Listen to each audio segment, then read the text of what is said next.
My name is Alicia Brown, and welcome to my Behaviorist Biography project on Betty Hart. Why should we know about Betty Hart? First of all, she was a prominent applied behavior analysis researcher. She pioneered incidental teaching as an applied behavior analysis intervention strategy with Todd Risley, who served as her mentor, and later she worked with him as a colleague. She focused on low-income African American preschool students living in the Juniper Gardens Public Housing Project and attended the Turner House preschool program. The purpose of her research was to increase the functional language skills by enlarging the vocabulary acquisition and usage of low-income minority preschool students. Betty Hart had a very unique journey on becoming an applied behavior analyst. She was born Betty Mackenzie Farnsworth on July 15, 1927 in Carr County, Texas. Even though she was raised in South Dakota as a child, she lost her mother.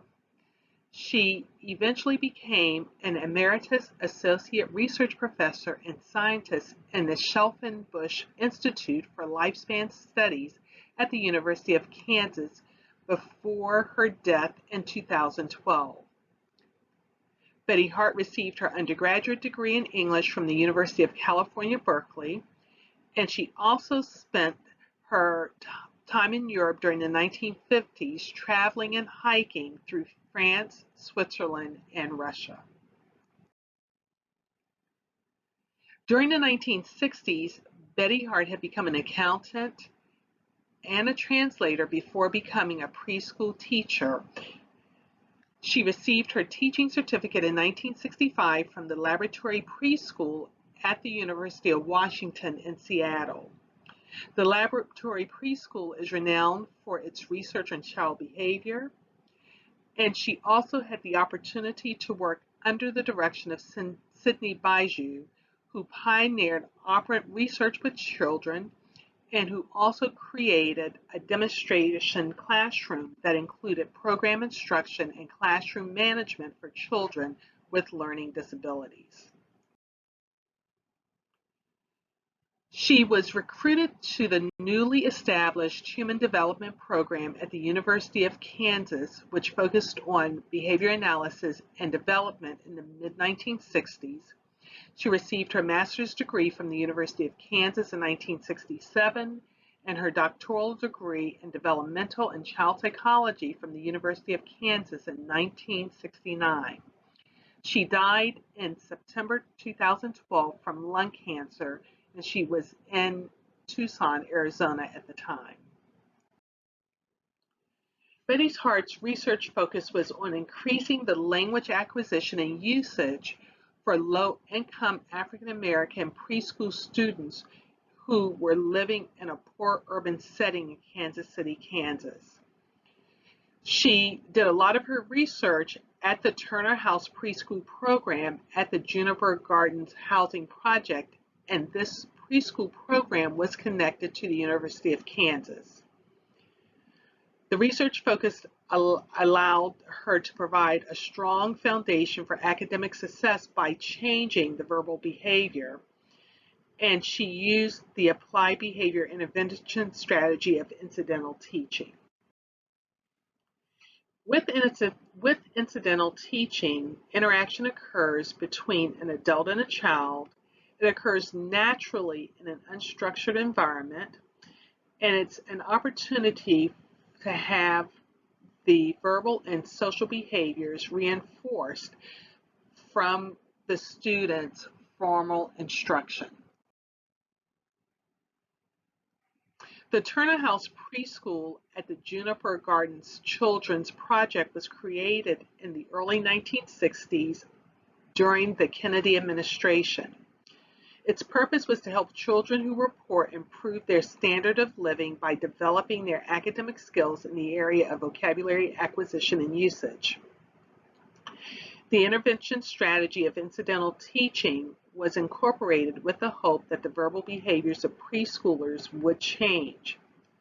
Under the Johnson administration, the Juniper Gardens Children's Project received federal funding for research and training. Betty Hart was the lead teacher, and Todd Risley was the program director.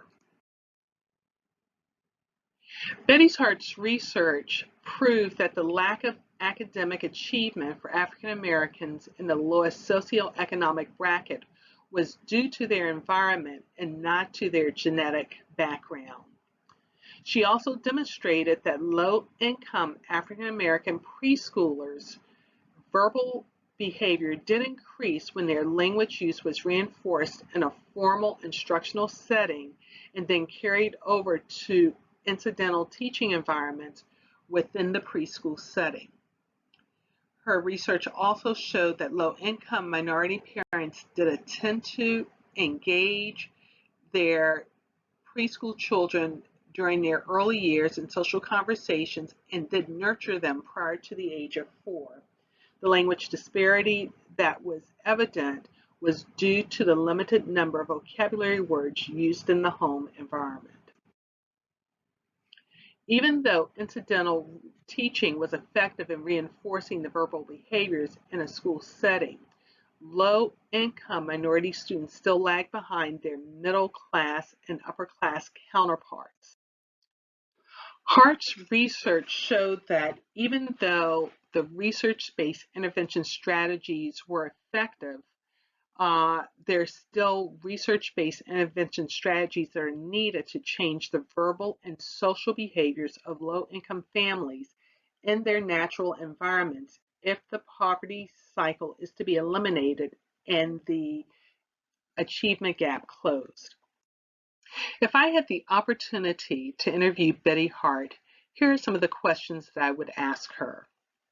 Number 1, what factors led you to teach preschool students after working as an accountant and a translator?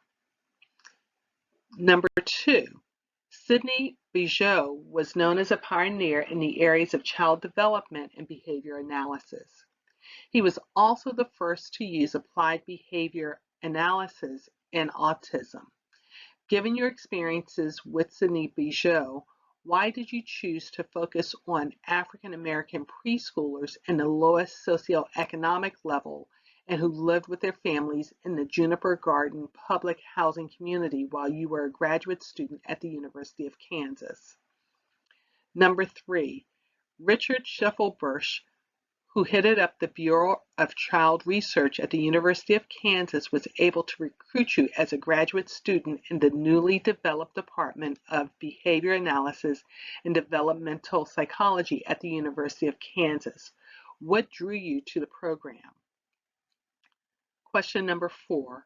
What has been your most rewarding experience as an applied behavior analyst who has worked with minority preschool students in the lowest socioeconomic bracket? And 5, what advice would you give to an applied behavior analyst who desires to work with minority students in the lowest socioeconomic bracket? These are my references, and I hope that you enjoyed the presentation and have learned a little bit more about Betty Hart.